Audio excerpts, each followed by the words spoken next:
em mais um episódio do Wood Mais, na verdade o último dessa temporada. E a gente convidou a Luli para estar aqui conosco. Bem-vinda, Luli. Obrigada, Ju, pelo convite. Adoro a loja. É um prazer estar aqui com você hoje. Obrigada a você. E hoje a gente vai falar sobre layout, que para quem nem sabe direito o que é isso, a Luli vai explicar. E como ele influencia 100% na dinâmica de uma casa, né? 100%. Então vamos lá, primeiro, layout, que às vezes o cliente fala, nossa, não sei nem o que é isso, né? Sim.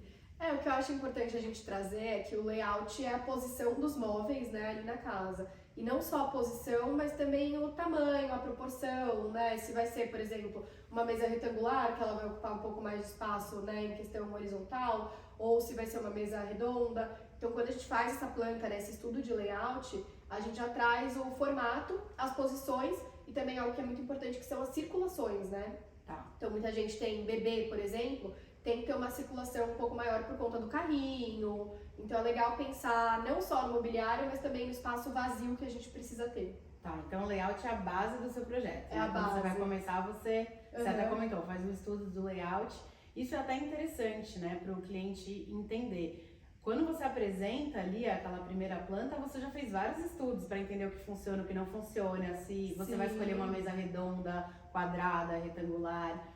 E até entrando nesse assunto, eu queria te fazer uma pergunta. Tá. Quando você está, né, pensando no layout, entendendo o projeto, começando a desenvolver o projeto, você leva em consideração o que é tendência, o que está usando, o que está na moda, o cliente te questiona isso, fala, o que está usando? Como funciona isso para você? Na verdade, assim, o cliente sempre questiona, mas eu não levo isso como uma premissa do projeto. O que é importante, né, da gente ressaltar? Que hoje em dia a gente tem diversas peças maravilhosas. Então a gente tem que pensar primeiro no uso do cliente, por isso que a gente faz um bom briefing antes de começar o projeto, para entender o que ele quer com aquele ambiente, quais sensações ele quer transmitir, se é um ambiente para ser um pouco mais descontraído ou não, é um ambiente mais sério. E aí a partir disso, a gente propõe ali os tamanhos, né, o formato ideal dos móveis, para que a gente consiga aquele resultado final que ele quer. Em questão do que está em tendência ou não está, a gente tem muita opção de mobiliário legal, então a gente consegue adaptar no formato do móvel, a gente consegue adaptar no tecido que a gente vai estar usando, nas almofadas. Então assim, claro, a gente trabalha dentro do que está em alta, até mesmo porque é o que as fábricas estão, né, trazendo pra gente, colocando no mercado, tudo. Mas eu não acredito que a gente deva depender disso. Sim. Então, por exemplo, tá super em alta um sofá curvo. Às vezes o sofá curvo não é o que vai atender o cliente naquele ambiente específico, entende? Então você leva em consideração, mas não é ali a premissa principal. Exatamente, eu acho que tem que ter o conforto e a funcionalidade e o principal, a gente atingir com aquele ambiente o que o cliente quer ter como resultado final. Muito cliente chega pra mim e fala, a gente nunca usa a sala da nossa casa. Porque às vezes o tipo de mobiliário que está sendo utilizado ali não é um mobiliário confortável para você passar horas conversando, né? Sim. Então é legal a gente entender essa necessidade para conseguir propor. Às vezes, por exemplo, o cliente pergunta com relação... É um cliente que, por exemplo, gosta muito de vinho. É legal de trabalhar uma sala que tenha uma mesinha de encaixe que dê para apoiar uma taça de vinho, um sofá mais confortável, né, poltrona, entender como ele gostaria de usar esse espaço para que a gente traga no mobiliário materiais que sejam confortáveis. Soluções, né, para isso. Exatamente. Para incentivar, né, você estar ali, para que as pessoas, para que as visitas, a família, enfim, queiram estar ali. Sim, isso é bem importante. E a gente até como loja aqui percebe que às vezes uma peça ela vem alta e depois ela vai embora, mas não uma peça específica. É o caso que a gente estava comentando de mesa quadrada. Sim. A gente recebia muito projeto com mesa quadrada, cliente procurando mesa quadrada, de repente sumiu. Não foi uma mesa específica quadrada. Ninguém mais especifica a mesa quadrada. O que você acha que aconteceu com a mesa quadrada? Assim? O movimento, eu acho que a mesa quadrada ela é um pouco menorzinha, né? Ou a gente tem uma retangular, que ela ocupa um espaço, né, horizontal grande, que foi o que eu falei. Ou quando a gente vai optar por algo mais enxuto, eu prefiro, por exemplo, colocar uma mesa redonda. Talvez seja essa a visão geral dos arquitetos. Sim, você acha que ela é mais acolhedora, assim, por não ter as quinas? Super! E pelo formato dela, ela promove essa integração, né? Então tá todo mundo ali se olhando, ela pode ter aquele centro giratório, que fica mais fácil para você pegar comida, todo mundo se conversa. Até em relação a uma mesa retangular, por exemplo, se é um ambiente que você quer de fato promover essa integração, é legal você separar um espaço para ter uma mesa redonda e não retangular. Sim, As legal. pessoas se olham mais, né? Ela influencia essa troca. E a mesa redonda até proporciona que você encaixe mais um ali, né? Sim. No momento que precisa, você puxa uma cadeira e consegue encaixar mais um ali apertadinho. Legal. A gente também vai percebendo, claro, que as tendências, elas são utilizadas. Sim. Concordo com você que não pode ser a primeira parte, né? Tipo, isso é tendência, então eu vou colocar mesmo que não sirva pra mim. Não faz sentido. Mas a gente percebe que vai indo pelo gosto das pessoas e isso vai acontecendo. A mesa redonda, a gente também vê muito uso, mas agora a gente vê que elas estão ficando meio orgânicas e tal, e isso tá agradando bastante. Acho que talvez seja um mix, né? Eu acho que vai misturando o que é tendência, né, com o que é funcional também. Sim. A gente viu muito, né, Feira de Milão, tudo, bastante móvel nesse formato orgânico. Desde o sofá curvo, ou um sofá angulado, ou as mesas mesmo, né, puxando para esse formato, tanto mesa de jantar quanto mesa de centro. Elas estão puxando para esse movimento que isso seria a tendência. E aí dentro disso a gente tem que entender onde encaixa para o cliente e onde não. Seguindo essa mesma linha de raciocínio, né, o sofá que ele é curvo ou angulado, de certa forma, ele também proporciona mais integração. Porque ao invés de estar todo mundo ali sentado voltado para frente, a gente consegue, né, um vira para o lado, enfim, ela consegue estimular essa questão. E até trazendo um pouco mais para um sentido de funcionalidade e das ideias do cliente, às vezes, por exemplo, é um cliente que gosta muito de cozinhar. Aí sim, é legal, por exemplo, a gente ter uma ilha retangular com todas as pessoas voltadas ali para a pessoa que está cozinhando, né, para um cooktop, para uma churrasqueira. Sozinho, né, as pessoas em outro ambiente. Exatamente. Então, o que eu quero dizer com isso? Que não é que um é bom e o outro é ruim, mas depende do que você quer trazer para aquele ambiente. Sim. Né? A gente percebe também bastante nos projetos e uma tendência, digamos assim, de criar talvez vários ambientes um pouco menores. Não são ambientes pequenos, mas antes a gente via muito naquelas casas uma sala imensa, assim, que um sofá tava aqui, o outro tava a 6 metros de distância, daria para sentar 30 pessoas naquela sala. Hoje a gente vê que os ambientes, né, ao invés de ter duas salas enormes, uma sala enorme, eles colocam duas, ou criam esse ambiente que nem você comentou, em volta da cooktop e tal.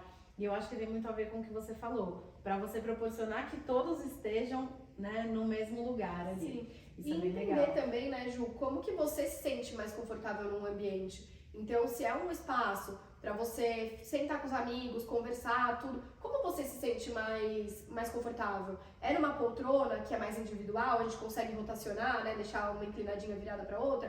Ou não, é num sofá? Ou em outra situação, pode ser uma sala que seja voltada para a criançada se jogar, enfim, para que as crianças fiquem ali junto com os adultos. Por que não, então, a gente não trabalhar um sofazão que vai ser super confortável, um tecido, né, legal para isso? Então, é toda uma história que a gente precisa entender antes de começar esse projeto. Para entender também o que a gente pode indicar que vai ser legal ou não. Exatamente, né? Eu acho que essa é a grande importância de você ter um profissional que está te acompanhando nisso. Uma loja também que te dá uma consultoria em relação a isso, né? Com certeza. Porque não adianta você ter uma casa que quando você for usar, parece que ela não pertence a você nem a sua família. É isso mesmo. Ter um ambiente, como você comentou, que ninguém usa, aquela sala ninguém usa. E ter algo que você fica assim, cuidado, não senta, cuidado, não derruba, cuidado, não mexe. Que é o pior, né, Ju? Que é o pior de tudo. Então, assim, dá pra unir tudo. Você sabendo qual tipo de tecido que você tá utilizando, o layout que você comentou adequado, porque não faz sentido você ter uma casa que ou você não usa porque aquilo não faz sentido pra você, ou você não usa porque não pode estragar. Né? Sim, exatamente. Eu acho que existem ambientes até dentro de casa, dentro de uma mesma casa, existe um ambiente que é pra ser um pouco mais sério, outro que já é para ser um pouco mais despojado, né? Então a gente tem que pensar nessa questão. Tecido, blindagem, muita gente tem pet, por exemplo, né? Então é legal a gente pensar no tecido pet friendly, que seja mais difícil, né? Do gato, por exemplo, enroscar a unha, arranhar, desfiar. Então é muito importante também essa questão. Os pilares, assim, que eu considero, seria a funcionalidade e a beleza. Eu acho que os dois têm que estar sempre muito bem atrelados. Não adianta um ambiente ser só bonito ou ele ser só funcional. Exato. E quando você já se deparou assim, às vezes o cliente vem com um desafio, por exemplo, vai na Casa Cor e fala, Luli, eu quero esse ambiente, eu amei tudo que tem aqui. Só que você, por todo esse briefing que você fez antes, você vê que várias coisas ali não vão funcionar. Como é que você faz? Você consegue adaptar, consegue convencer, consegue trazer uma referência de lá para algo que funcione. O bacana de tudo é que o mercado hoje em dia ele é muito flexível, né? Que foi o que eu falei, a gente tem diversas, dentro da categoria poltronas, a gente tem diversos modelos. A gente tem umas que tem um bracinho mais gordinho, outras que são mais enxutas, outras que são mais delicadas, outras que são giratórias. Então, assim, é uma gama muito gigante de materiais que a gente pode estar usando, né? Sim. Então, isso acaba facilitando. Porque às vezes a gente pode pegar um tecido que o cliente viu e gostou e trazer uma poltrona que vai ser um pouco mais estruturada, por exemplo, que vai atender ali as necessidades dele, mas que a gente está trazendo o toque do que ele viu em determinado ambiente que ele gostou. Até uma observação dentro disso é o ambiente que você fez aqui na loja, né? Então, eu diria que ele tem 4 elementos principais aí. A madeira, né? O sofá curvo. Sim. A divisória que você colocou ali, e o preto que está na mesa de jantar. E um outro ambiente de uma outra profissional tem esses 4 elementos também, só que eles são completamente diferentes. Completamente diferentes. Então isso que é legal. Então às vezes se o cliente fala, eu queria trazer o preto para minha decoração, porque eu vi esse ambiente aqui na Casa Cor, ou em Milão vi uma foto de tendência e tal. Você consegue adaptar para que exista o preto, mas talvez não daquele jeito que ele viu na referência, que você sabe que depois não vai funcionar para ele. E são as proporções, né? Não significa assim, às vezes a pessoa ela tem medo de falar, por exemplo, eu gosto muito de preto, e de repente a gente carregar o ambiente. Sim. Então é legal a gente entender também o quanto que ela gosta, o quanto que a gente pode usar ali do preto, que não vai pesar, né? E entender o que pra ela é legal. Exatamente. Eu acho que deu pra gente dar um panorama do quanto esse assunto é complexo e o quanto é necessário ter um profissional te acompanhando, né? Entendendo todos os detalhes, porque às vezes a gente acha que quer uma coisa, mas o que a gente precisa é outra, né? E um bom briefing, Ju, pra gente conseguir atrelar o que o cliente quer em questão de gosto, em questão de estética, de funcionalidade, né? Sim. É muito importante esse conjunto. Não é à toa que o trabalho de vocês demora meses pra acontecer, né? Você não conversa um dia com o cliente e na semana que vem a casa dele tá pronta. Exato. Então, vocês conseguem enxergar o todo, todas as questões que vão abranger e dentro do gosto do cliente, obviamente, trazer o que ele realmente precisa e que vai ser funcional, né? É isso mesmo, Ju. Então, muito obrigada, adorei. Espero que vocês tenham gostado. E agora, até a próxima temporada. Tchau, tchau.